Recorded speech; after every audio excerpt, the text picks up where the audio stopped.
저는 이제 도시에서 나가지고 도시 생활만 쭉 하다가 직장 생활도 마찬가지고 대학 졸업하고 직장 생활 한 10년 거치고 신학을 늦게 했는데 목회한다고 이제 거창에 와가지고 좀 시골의 좋은 점을 많이 느끼고 누리고 그렇게 이제 갑니다. 이제 한국을 포함한 세계의 문제가 뭔가 하면은 지나친 도시화 현상입니다.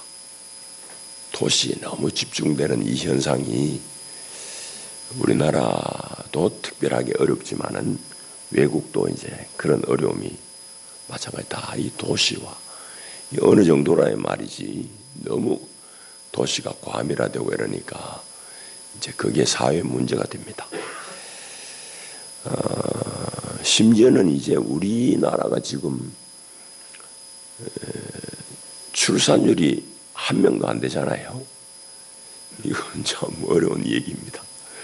합계 출산율이 1도 안 되고 0.7 뭐 이러는데 낮은 출산율도 인구 과밀화가 한 이유다라고 학자들이 분석을 해요. 사람들이 너무 부대끼고 막 옆에 그냥 아동바동이래 살면은 애 놓을 마음이 없다는 거지. 그거는 이제 뭐 동물 실험에서는 분명하게 드러납니다. 원숭이들도 막 많이 모아놔 놓으면은 번식을 잘하네요. 사람이라고 다르겠습니까? 재밌는 일이죠. 그래서 이 도시화가 이제 여러 문제를 가져오게 되고 우리나라가 당면하고 있는 낮은 출산율도 이런 과도한 도시화 현상도 한 몫을 했다는 걸 우리가 이제 알아야 됩니다. 이제 그게 이제 사회학적인 관점이라고 그러면은 성서의 관점은 어떨까? 성서에서는 이 도시를 어떻게 볼까 하는 얘기를 좀 해봐야 됩니다. 창세기를 특별히 잘 읽어보게 되면은 성경도 도시에 대해서 대단히 부정적인 그런 묘사가 많습니다. 도시라고 우리는 이제 도성이라고 그렇게 이제 번역이 되어 있어요. 영어로는 city입니다. 도시. 히브리 말로는 이르인데 그걸 번역을 갖다가 우리는 도성, 뭐 성 이런데 이제 영어로는 그냥 city, 도시입니다. 이 도시가 어디서 제일 출발했냐, 시초가 어디냐 하면은 오늘 그 한 장 뒤로 넘기셔서 보면은 창세기 4장에 잘 나옵니다. 창세기 4장 16절에 한번 보시면은 도시가 제일 먼저 누구로 말미암아 어떤 배경에서 출발을 했는지에 대해서 쓰고 있어요. 아주 재밌습니다. 가인이 야훼 앞을 떠나서 에덴 동쪽 노 땅에 거주하더니 이제 창세기 11장까지의 이 내용들은 제가 여러 번 말씀드렸듯이 대단히 깊은 그런 의미를 가지고 있는 그런 원역사입니다. 그러니까 단순한 그런 역사가 아니고 깊은 이름조차도 의미를 갖고 있어요. 그래서 에덴이란 것은 아주 기쁨의 큰 기쁨 뭐 이런 곳인데 이 가인이 이제 동생을 죽였으니까 하나님 앞에서 내쫓겨난다고. 그 에덴 동쪽 노 땅에 거주했다. 노 땅이 어느 뭐 도시 하나라고 생각할 수 있지만은 아니에요. 동생을 죽인 가인의 그 현상을 표현하고 있는 의미이기도 해요. 노드라는 말은 유리방황 이런 뜻입니다. 동생을 죽이고 지 혼자 잘 살겠다는 놈이 그 잘 살아냈냐 말이지. 유리방황하는 그런 처지에 놓였다 이 말입니다. 노 땅에 거주하더니 이 말을 이제 단순하게 글자들을 읽으면 노시라는 어떤 지방에 살았다 이래 읽을 수 있지만은 이걸 의미적으로 읽으면은 동생 죽이고 지 혼자 잘 살겠다는 놈이 안정적이지 못하고 유리방황했다 이렇게 읽을 수도 있습니다. 자, 유리방황하는 중에 17절에 보면 아내와 동침함에 그가 임신하여 에녹을 낳은지라. 가인이 성을 쌓고 그의 아들의 이름으로 성을 이름하여 에녹이라 하니라. 방금 말씀드린 대로 이 성이란 것은 도시입니다. 도시. 그래가지고 가인이 부인하고 동침해가지고 애를 낳았어요. 자식을 낳고 나서는 성을 쌓을 생각을 합니다. 이거는 모든 남자들의 공통된 경험이에요. 장가가에 철든다는 말이 바로 이 말이기도 합니다. 지 마음대로 살던 놈도 장가가지고 새끼 생기면은 아이고 이놈들 내가 어떻게 헤매기지 걱정이 막 드는 겁니다. 이 가인이 말하자면 그런 겁니다. 그래가지고 자기 자식 낳고 나니까 자식하고 식구들 내가 어떻게 건사하지? 이걸 어떻게 내가 지켜내지 싶은 생각이 드니까 자기대로 꾀를 내가지고 도성을 만드는 겁니다. 근데 하나님은 동생을 죽인 가인에게 그 앞에 보게 되면은 무언가 표를 줘요. 무슨 표인지 모르지만 하여튼 표를 줍니다. 그 표를 줘가지고 그 표로 말미암아서 세상 사람들이 가인을 해코지 못하도록 해요. 그게 이제 앞에 15절에 나옵니다. 14절부터 읽어볼까요? 주께서 오늘 이 지면에서 나를 쫓아내시온즉, 이 나라는 것은 가인입니다. 이 지면에서 나를 쫓아내시온즉 내가 주의 낯을 배웁지 못하리니 내가 땅에서 피하며 유리하는 자가 될지라. 물은 나를 만나는 자마다 나를 죽이겠나이다. 너 동생 죽이고 쫓겨난 놈이니까 세상 사람들이 나를 해꾸지 하겠습니다. 하나님 하고 하나님 앞에 하소연 나니까 하나님이 하신 말씀이 15절입니다.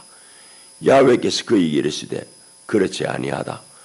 가인을 죽이는 자는 벌을 7배나 받으리라 하시고 가인에게 표를 줬사. 무슨 표징이에요. 무슨 표를 주사 그를 만나는 모든 사람에게서 죽임을 면하게 하셨다. 하나님께서 가인의 안전을 보장하신 겁니다.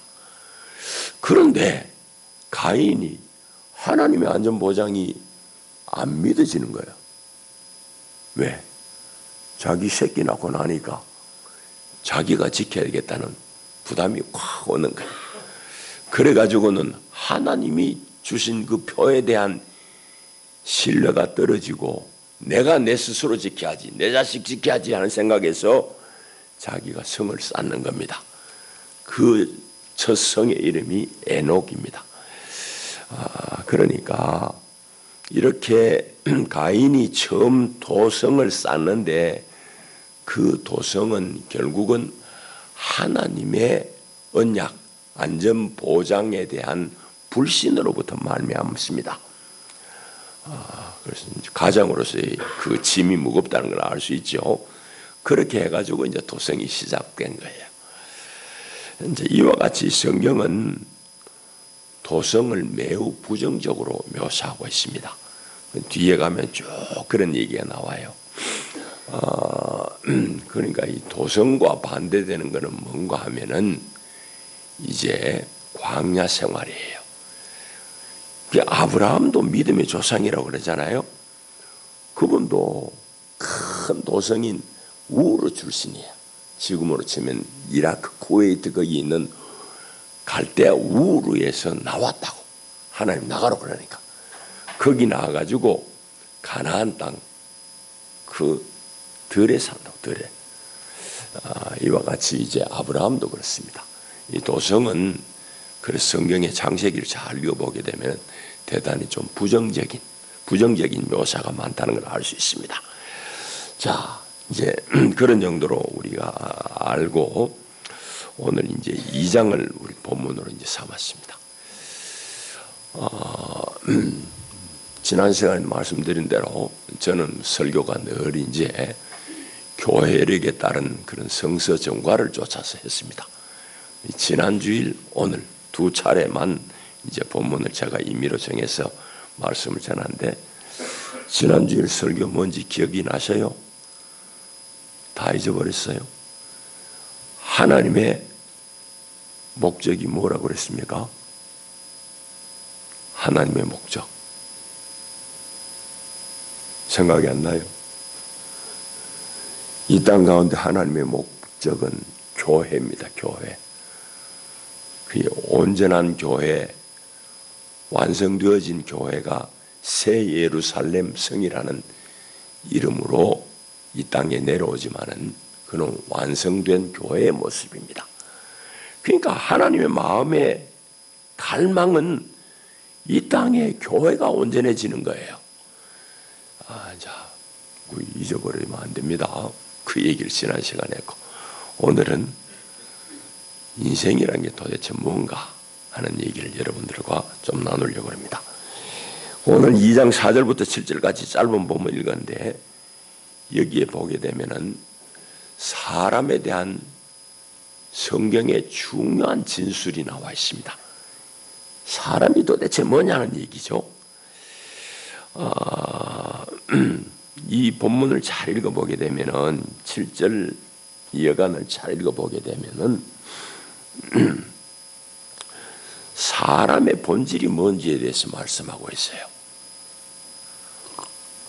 사람이 도대체 어떤 존재냐는 얘기입니다. 그리고 사람이 마땅히 해야 될 본분이 뭔지에 대해서도 말씀하고 있어요. 자, 먼저는 사람의 본질에 대해서 7절이 쓰고 있는데 7절 읽어볼까요? 야훼 하나님이 땅의 흙으로 사람을 지으시고 그 생기를 코에 불어넣으시니 사람이 생명이 된지라 하십니다. 땅의 흙으로 사람을 지으시고 라고 쓰고 있습니다. 땅의 흙으로 사람을 지었다. 이건 정확하게 이제 직역을 하자면은 흙의 먼지로 사람을 지으시고 이래 돼 있어요. 칠판에 여기 지금 내가 뭐 히브리 말을 하나 써놔놓고 밑에는 한글을 써놨는데 이걸 좀 잘 봐야 됩니다. 히브리 사람들은 모음이 없어요.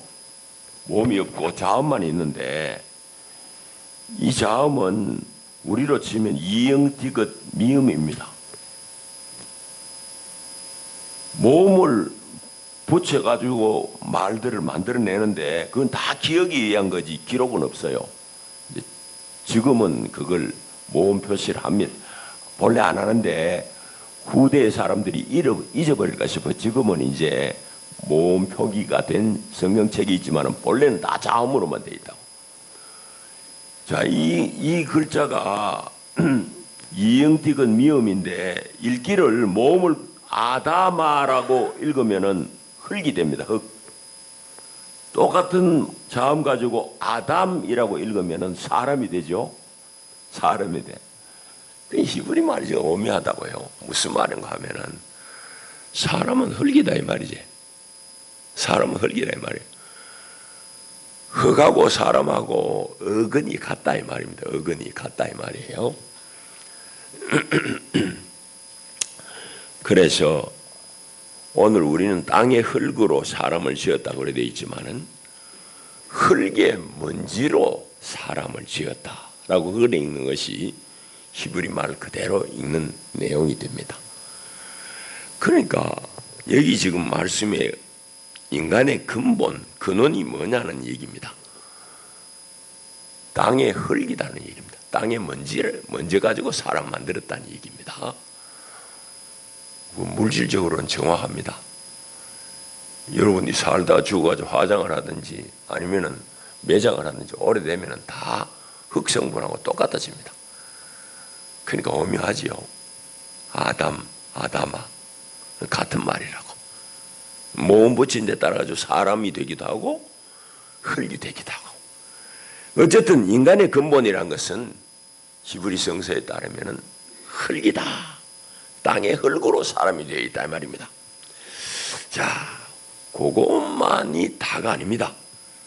7절 뒤에 보게 되면은 땅의 흙으로 사람을 지으시고 생기를 그 코에 불어넣으시니 사람이 생명이 된지라 했습니다.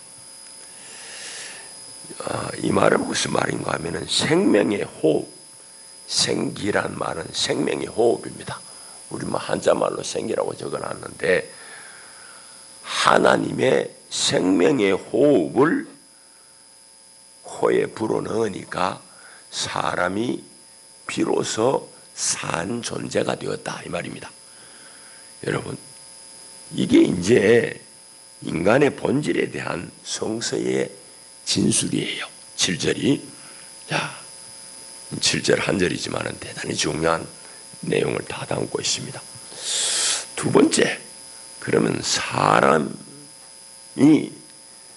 마땅히 해야 될 본분은 뭐냐는 것을 5절을 통해서 우리 읽을 수 있습니다. 5절도 보시죠.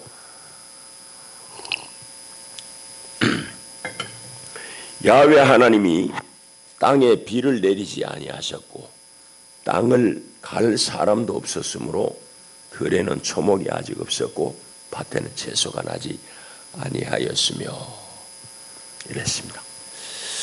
여기 지금 사람은 뭐 하는 사람이냐? 5절에 보게 되면은 땅을 가는 사람입니다. 땅을 기경하는 사람이에요. 그런데 간다는 말이 이게 참 오묘합니다. 간다는 말도 히브리 말로 읽으면 아바드입니다. 아바드. 아바드.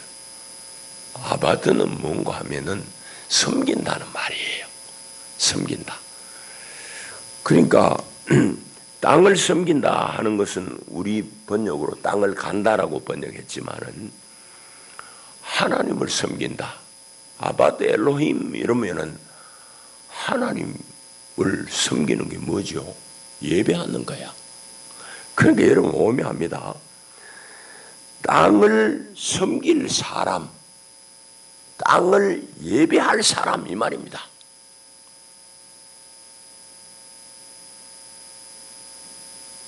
사람의 본분이 그거예요.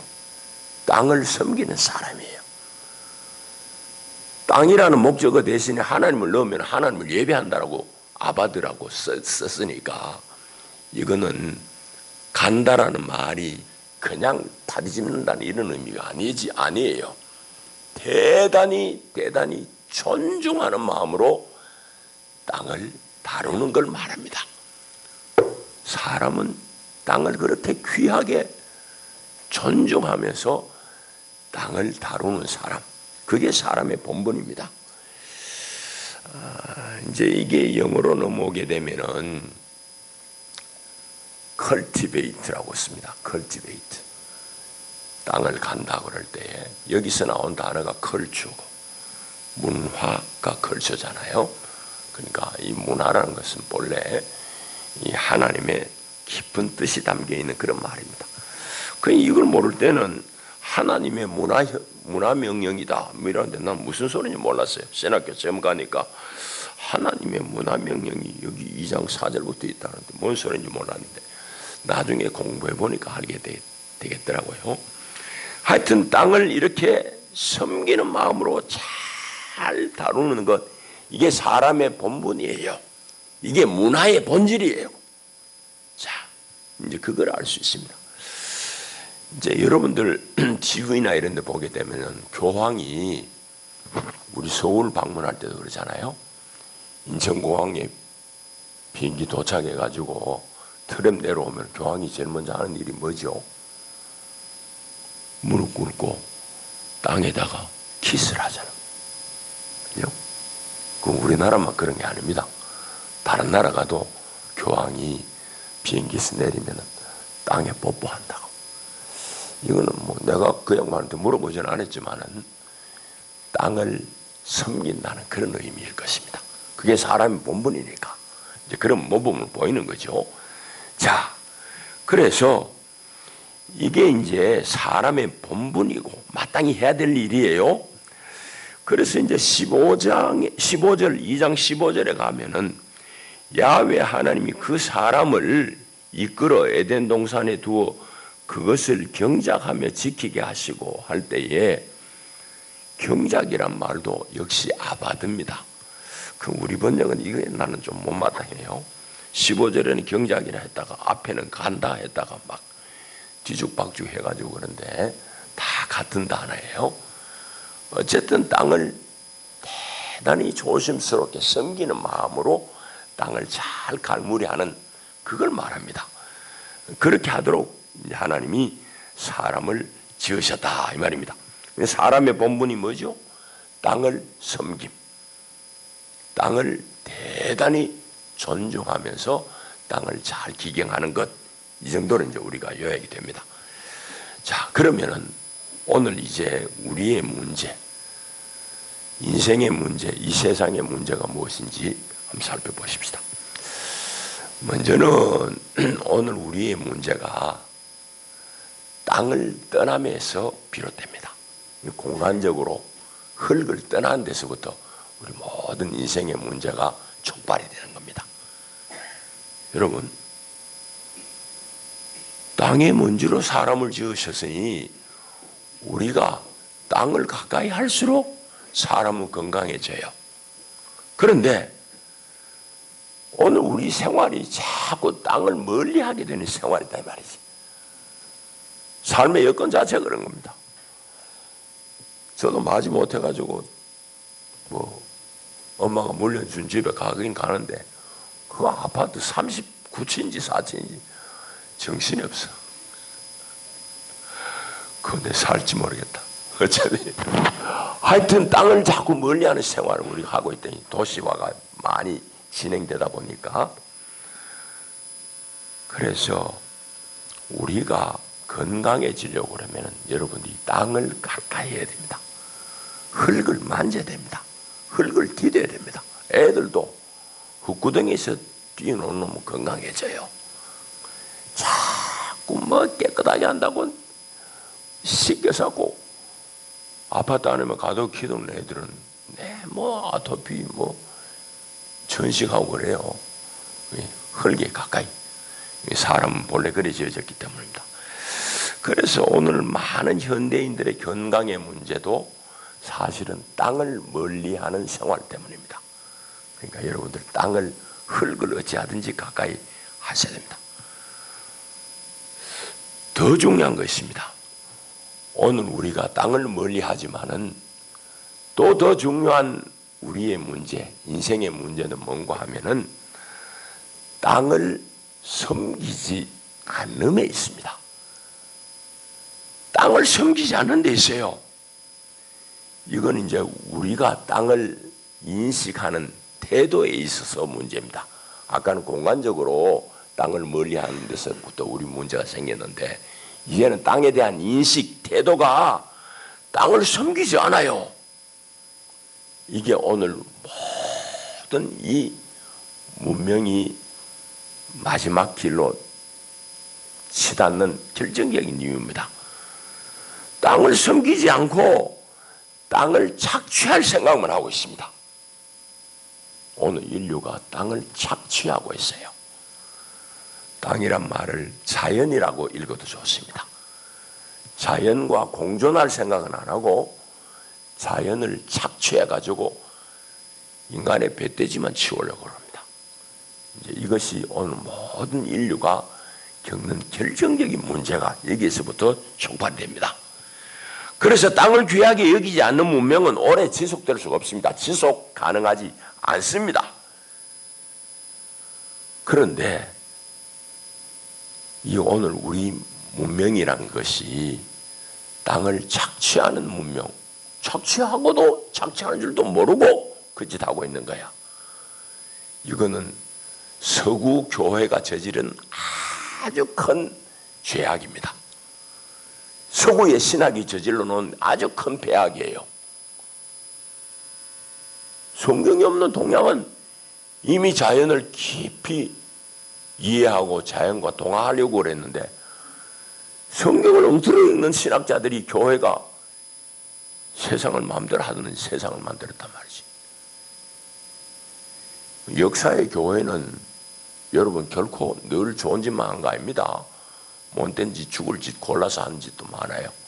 이 서구 교회가 이 잘못된 것을 우리에게 전파했고 우리도 따라하는 거예요. 내 어릴 때도 나 가르쳤던 전도사님, 목사님한테 다 그래 배웠어요. 땅을 정복하라. 땅을 네 맘대로 해라. 인간은 마음대로 할 수 있다. 뭐 이래 배운 거야. 사람만이 그런 권한이 있다고. 참 옛날에 무식하니까 용감했지. 그는 성경을 잘못 읽어낸 겁니다. 성경을 잘못 읽어낸 거예요. 오늘날은 이제 성사학에 대한 많은 이런 고민들, 깊이 있는 연구가 진행되니까 이런 것들이 새롭게 이제 밝혀집니다. 그래서 우리가 어릴 때부터 전수받은 그런 기독교 신앙 중에서 나쁜 거는 빨리빨리 적어야 돼. 오늘 주보 일면을 잘 읽어보세요. 내가 마지막으로 남기고 싶은 얘기 남긴 거. 교회가 세력을 과시하려고요. 세상 가운데 와 그러고 광화문에 모여라. 여러분 세상 사람들이 보고 뭐라고 그러는지 알아요? 꼴값 떠내고 그럽니다. 교회는 이미 세상의 기득권층에 편입됐어요. 그래서 높은 지위에 있는 놈들하고 대형교회 그 교권들하고 전부 연합해가지고 강남에 무슨 교회 목사가 윤석열 탄핵 반대한다고 뭐 그따위 소리를 하대. 그런 교인들은 뭣도 모르고 그거 따라가고. 다 기득권을 지키려고 안간힘을 쓰는 그런 초라한 모습이라고. 보편적인 인식이 없는 거야. 지 배 채우는 거 이거 안 놓치려고 그러니까. 그러니까 자꾸 세력을 과시하는 십자군 그런 걸 자꾸 일으키는 거예요. 뭔 얘기하다 이리 갔지? 자, 그래서 땅을 귀하게 여기지 않는 이런 서구 문명은 지속 불가능합니다. 이미 서구에서도부터 반성이 많이 되고 있습니다. 그리고 우리가 경험한 대로 전 지구적인 재난의 근본적인 이유도 바로 우리가 땅을 착취하는 데서부터 비롯된 겁니다. 여러분, 여름, 겨울 난리 나는 거 이제는 일상입니다. 옛날에는 어쩌다가 뭐 태풍 피해 한번 와가지고 혼이 나고 그러지만 지금은 막 일상이 일상.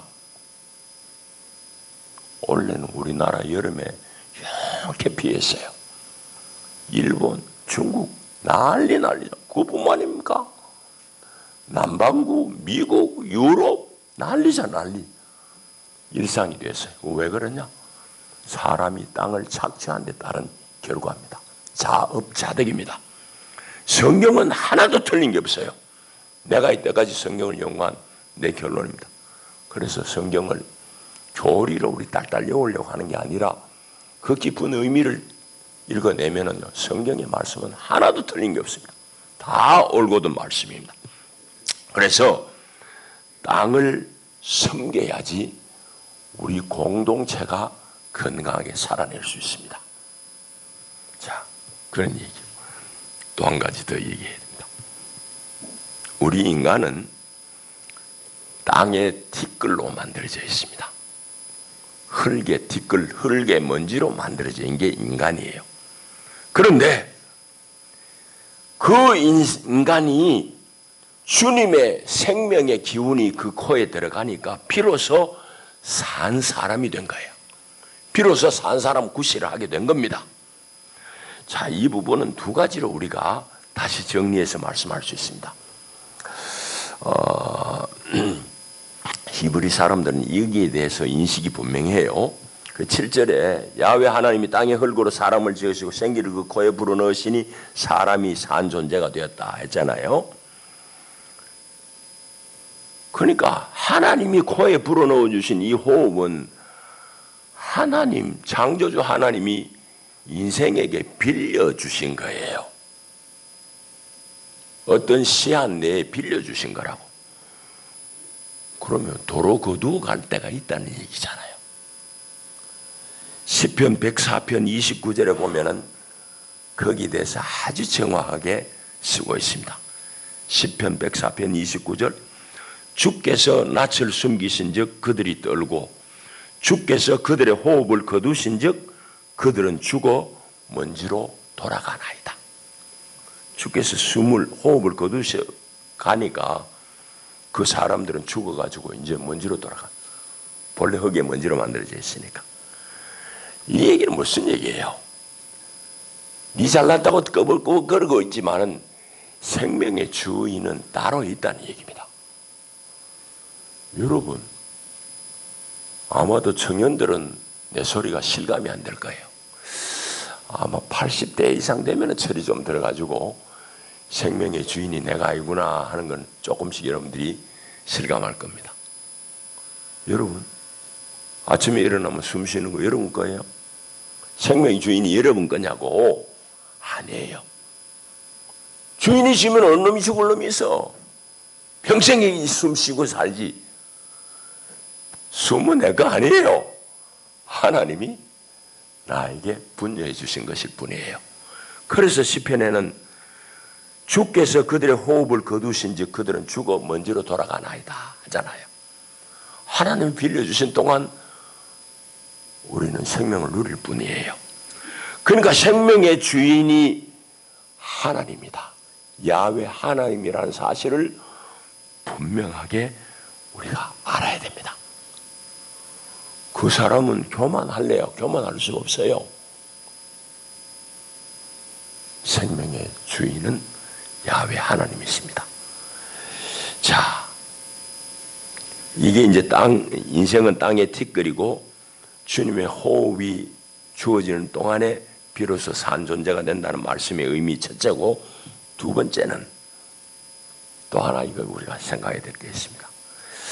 세상에는 야훼 하나님의 호흡만 있을까? 하나님의 숨만 있을까? 하는 질문입니다. 아닙니다. 마귀의 숨도 있습니다. 이제 동양 철학에서는 그것을 이제 사기라 그럽니다. 사기. 사악한 기운, 이 말이죠. 사악한 기운이 우리 몸에 들면은 병들어요. 사람이 균형이 깨집니다. 동양여행에서 하는 말이죠. 그러니 이 세상에는 하나님의 생명의 숨만 있는 게 아니라 죽음을 가져오는 사기도 있다면, 사악한 기운도 있다 이 말입니다. 사악한 기운 중에 제일 대표적인 것은 탐심이올시다. 탐심, 탐욕. 이 탐심으로 사람이 자신의 밸런스를 잃어버립니다. 균형을 상실해버립니다. 여러분, 균형을 상실하게 되면은 병이 곧 옵니다. 그럼 빨리 올 수도 있고 조금 천천히 올 수도 있지만 균형을 잃은 만큼입니다. 그래서 우리가 자세도 늘 올곧게 다 세우는 게 중요하고 균형을 잘 잡는 게 중요합니다. 그래서 인생의 땅에 티끌이고 주님의 호흡이 있을 동안만 산 사람 구실을 할 수 있다. 이 말은 세상에 하나님의 숨만이 아니라 사악한 기운, 사악한 숨도 있다는 걸 기억하셔야 됩니다. 그래서 우리가 그 사기에 물들게 되면은 우리는 균형을 잃어버리고 우리 심신이 병들게 되는 것입니다. 자, 이제 말씀 맺겠습니다. 여러분의 몸을 늘 땅에 가까이 하십시오. 그리고 땅을 귀하게 여기길 바랍니다. 가능하다면 아침마다 마당에 맨 땅에 뽀뽀라도 한번 하시면은 아마 훨씬 더 효과적일 수 있습니다. 땅을 귀하게 여기시고, 무엇보다 중요한 것은 여러분 안에 늘 주님의 숨으로 가득하게 채우시기를 바랍니다. 주님의 숨으로 여러분 안에 가득하게 채우는 길은 오래된 길밖에 없어요. 성서의 말씀을 내가 읽는 것하고 또 하나는 기도하는 것. 기도 중에 여러분들에게 마지막으로 또 소개하고 싶은 것은 예수 기도입니다. 예수 기도. 호흡 기도라고도 할 수 있어요. 숨 쉬면서 늘 하나님의 아들이신 주 예수여, 죄인인 종에게 자비를 하는 이 기도를 계속하는 겁니다. 하나님의 아들이신 주 예수여, 죄인인 종에게 자비를.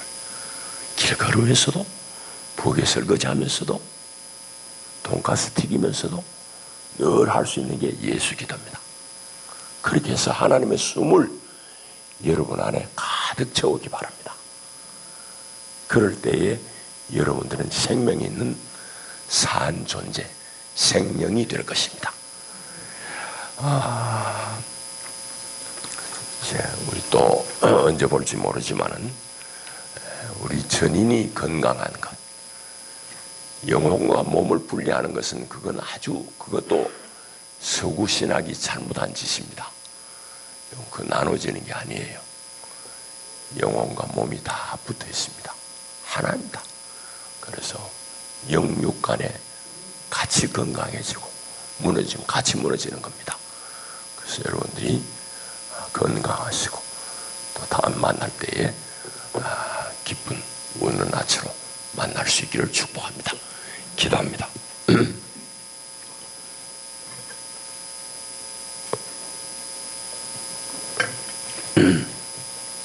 자비하신 주여, 인생이 무엇인지 주의 말씀을 잘 얻어 말씀에 합당한 삶을 살겠습니다. 주님의 이르신 말씀 실행하여 우리 영혼과 육체가 강건함을 입고 주님 앞에 올곧은 사람으로 사람 구실 해내기를 원합니다. 주여 도와주시옵소서. 예수님 이름으로 기도하옵나이다. 아멘.